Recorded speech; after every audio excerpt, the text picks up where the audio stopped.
afternoon, Virlane Torbit. It is so exciting to have you.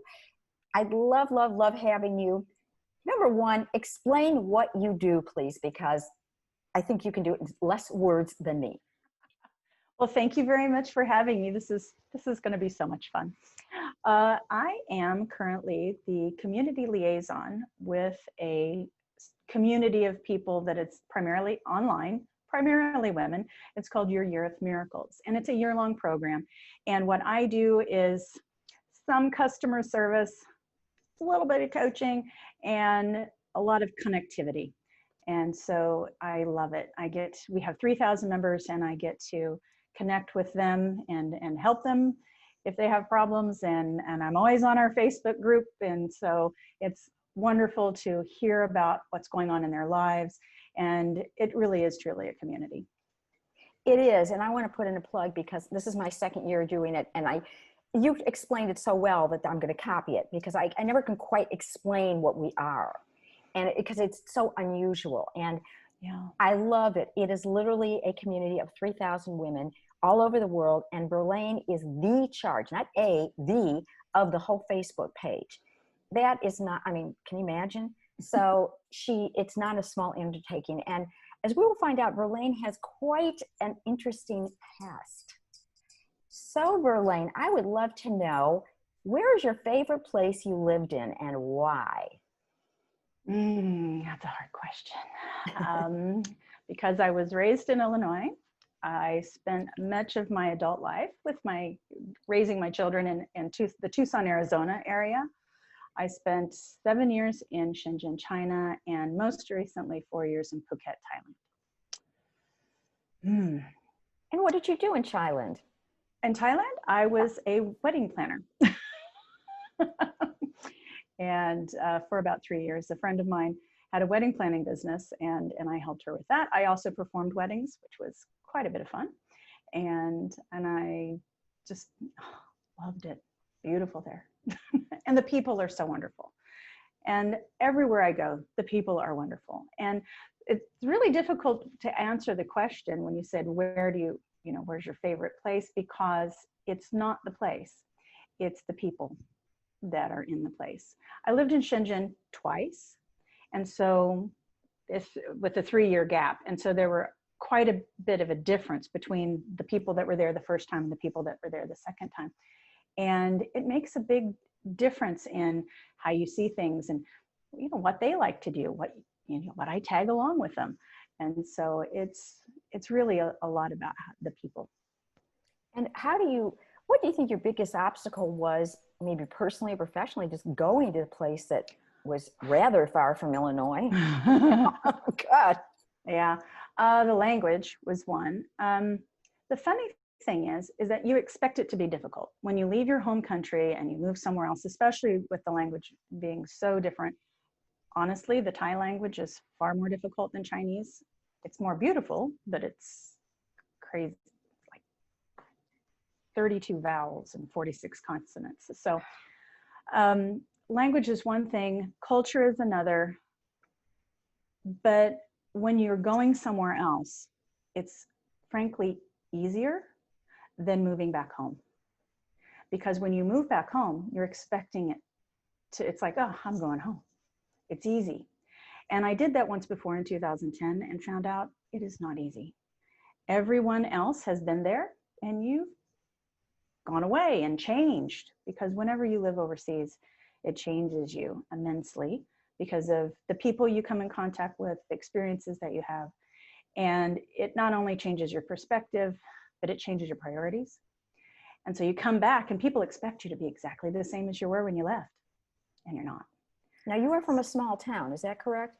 611 people. So I'm also, as you know, from Illinois as well, and ours was a tad bigger, and do you think that, must have something to play in it, I guess, because they know you from, I've never lived like that in a small town. Yes, I felt it when we lived in Arizona for many, many years. So I felt that moving away and then coming back, because I moved from Arizona back to Illinois as well once. And so I already had that experience of people expecting you to be the same. But it was far more pronounced when I moved back from overseas than when it than just moving back from Arizona, because culturally everything's the same. And well, for instance, driving, it's the same. When I was in Thailand, we were on the other side of the road. The signs are not in English. The roads are not a consistent width. They do this, even though. So kind of learning how to drive again after being over there and being so cautious and all of that. And it's quite the experience. There's a lot of things that you don't realize. But when you're going over there, when you're leaving your home and going somewhere else, you find those people who can help you, that have done it before. And those are the people that frankly become very, very close to, because you have these shared experiences. And so that's what I find so amazing about going abroad. Well, it's kind of interesting you say that, done it before. I've lived abroad, actually. I lived when I was 16, and 18, and 21 by myself. And my parents, of course, thought it was a structured program. And basically at 16, I was running around Mexico City. It was not structured. But hey, I was 16. I'm not exactly going to call my parents and say, you know about that program, Ma? You know? So needless to say, my parents had a little surprise when I came home. Yeah.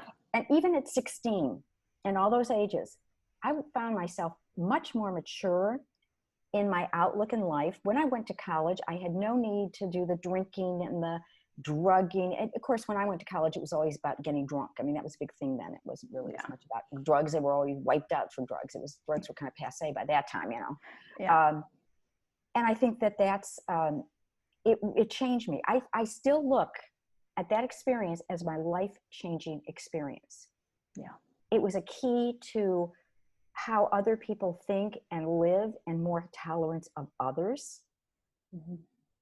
And yet when I came back, even in a short time, because I didn't live abroad any time, not even as an adult, very different, I felt odd man out. Mm-hmm. I felt lonely. Even though I'm back at home, I was a kid, you know? Yeah. What would you tell people that are expats? That's a toughie. I think it's tough. As a matter of fact, my daughter's been living abroad for the last 6 years. Mm-hmm. Yes, it's my son, when we moved back the first time, he says, Mom, you've got about 3 sentences. When they say, so what was it like living in China? He says, after 3 sentences, their eyes glaze over. And I don't know of any other experience like that where I'm having a dialogue with people that I know, people that I've known for years, or family members or whatever, where it's there's such a big disconnect, and they can't put, you know, the things together, and it's just like, they can't relate at all. And so for those coming back to the States, the biggest part is managing, or the States or wherever your home country is managing expectations. Expect it to be challenging. Expect for people to not understand. Expect them to think of you in ways that you are no longer. And this is my second time coming back. I moved back in February. And since I had that experience prior, I really geared up for it this time. I prepared myself, knowing, okay, what happened last time? All right, I can be prepared. And it really has helped, even though I came back in February to, you know, the next month with COVID and all the craziness that is. It has helped me a lot to not go into, because I fell into fell deep into a depression when I came back the first time. And it was just so unexpectedly difficult. And so now I tell my friends, because a lot of my friends that are, you know, whether they were living in Thailand or elsewhere, they're repatriating home. And the first thing I say is, you know, manage your expectations, keep in contact with people who are also in the same boat, because then you don't feel like you're all by yourself. When I came back the first time, all of my friends that I made overseas were still abroad. And so I left that community, and boy, I really felt alone. But then over the years, because it was 7 years difference from when I moved back to China until now, a lot of them have moved back. And so we have these discussions. And because I was kind of the first one in that group that moved home, then they would, how do I handle this? Or they would say, I can't believe this is happening. Oh yeah, of course it's happening. Yes. And this is my experience. And it made them feel better to know that they weren't having this completely unique experience. No, this is something that just happens. And it makes you feel better to know you're not alone. I think that you've touched upon some really important things. Number one, there's a lot of women in my particular niche. And what happens is that there's certain expectations that are set up. And it could be caring for your older parents and siblings involved. And there might be things that come up that suddenly 50 years ago when you were living together, all of a sudden you remember the behaviors. And one thing I know that what you're saying I can apply, you say another country, I call this another country of perhaps my elderly mom, because now we're in a different world. Yes. And we are adult siblings and we are different. And we haven't been together. We haven't lived together in over 50, 60 years. We're all in the different parts of the state. And it's hard, just to come together with that, oh yeah, it's the same old energy. Yeah. Because we're dealing with something new on the side there. And and when you talked about community, I think community, and that's why I do these videos, because connection is what it's all about in my mind. And even what we do, 3,000 of us. I mean, and this is true. We're not just like making it up, There really are 3,000 people. And I'm in a group alone with 3 women from Canada, 1 from Philippines, and 1 from Florida, and 1 from Mexico. Yeah, New Mexico. I mean, and we all are really the same underneath. Yeah. And we have gelled. And when we first started, no, it wasn't, we liked each other, but it wasn't like, oh yeah, you're, be kind of phony. But now we really care about one another. We really care, and we are there for one another. And that community, gives us hope. Because I think this time of COVID has been I know for me, it's been up and down, down, down. And I look forward to when I can say, you know what, this too shall pass, and other things. Well, what are some of your favorite quotes? Do you have 1 or 2 quotes that really resonate with you? And this might be a kind of a funky one, and it's of all people from Dr. Phil, but he says, you can't change what you don't acknowledge. And so because of that, I'm constantly on the lookout to acknowledge things, to be more observant. So that, and not just, and that's another thing, when you're living abroad, you can't live on autopilot. Everything is difficult in some way or another. And so you have to pay attention. So it's about, for me, even coming back, paying attention. And part of me paying attention is being so full of gratitude that I can read all the signs, that, that people follow the directions when you're driving, things like that. Being grateful and paying attention to that is just as important, because then I notice when I'm not grateful and acknowledging that, then I can change. Now, did everybody hear this? Because I want to stop there, because I want to be sure that people heard that. Sometimes people, at this point, they're kind of like, grateful for everything. Now, I'm not saying start sounding phony, but it is so true. And that raises the energy, it raises vibrations, all this kind of stuff. It just makes you feel good. Oh yeah. Yeah. Because every day I think I'm so grateful that I have hot water, because I've had situations where I haven't. Believe me, and sometimes those contrasts really make you grateful, but you don't need to have the contrast in order to be grateful. You don't need to have such a dark side to enjoy the light. Yes, there is contrast, but being grateful for, yes, it's a beautiful day outside. And we had the derecho went through last year and I lost 1 limb, and it did not hit my roof. yay. Wait, you're saying you had a tornado? You have tornadoes. You have, Oh, derecho. It was what is the derecho? straight. It was the straight line winds that Derecho? went. It was like a hurricane. Yeah, I had never heard of it I before. never heard of that at all. Yeah, it was last Derecho? week. It came through Iowa and Illinois, Derecho and means straight in Spanish. yeah, the straight line winds, and yeah, I've never knocked heard of down such a a thing. tree at my parents, and even though it knocked down a tree, it knocked it down perfectly. It didn't hit their neighbor. My branch didn't hit my roof.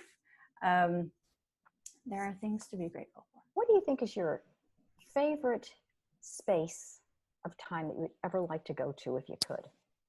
I could think about that. About 80 years in the future. Wow, cool. Because I'm curious.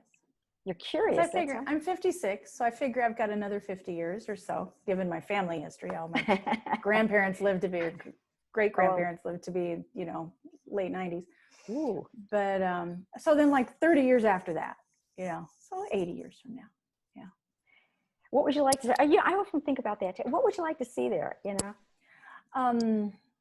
Well, I don't have any grandchildren yet. Maybe I would. I don't know. But I would like to see if things turn out as I hope they will. Yeah. I'm a huge Star Trek fan. I'm a terrible Trekkie. Oh my goodness.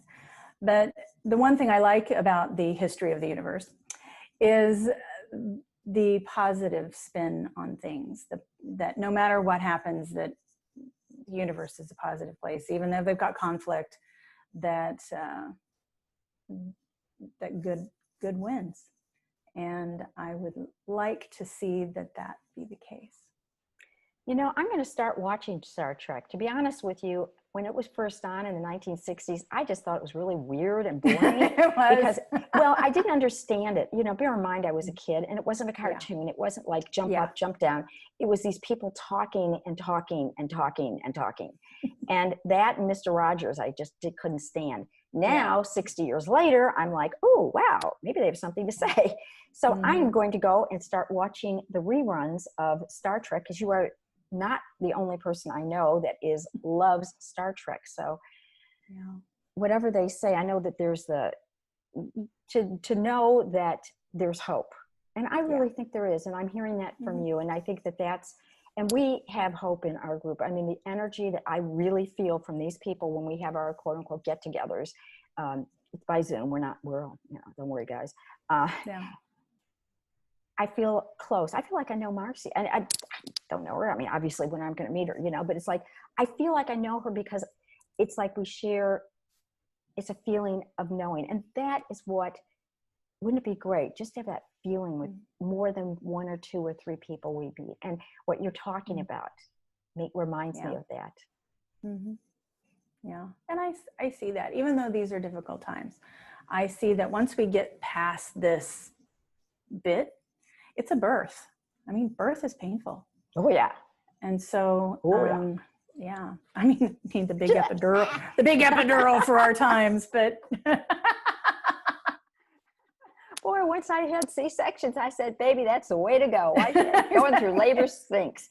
I mean, just skip it and just drug me, baby. Drug me. Sorry, sorry, naturales. But, But it's, and so it will be interesting to see what is birthed out of this extreme time where so many people are affected. And I had the feeling something was coming.